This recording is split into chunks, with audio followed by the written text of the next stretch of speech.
সবচেয়ে বড় খারাপ হচ্ছে এই 1400 হল থেকে আমার যে ছোট্ট অবজারভেশন, সেখানে ডিস্ট্রিবিউশন এই পর্যন্ত লাস্ট 10 to 20 ইয়ার্স বা 25 ইয়ার্স যেসব জায়গাতে 2টা 3টা 4টা করে সিনেমা হল ছিল, কেন অফ হয়েছে, কেন বন্ধ করা হলো? শুধু কি সিনেমার স্বল্পতা?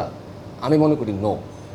এখানে প্রত্যেকটা স্টেশনে এই যে ছবির কারণে, ছবি নিয়ে রেন্টাল নিয়ে এক হলের সাথে আরেক হলের যে দ্বন্দ্ব, এটাকে কোনোভাবে আমরা ওভারকাম করে আসতে পারি না।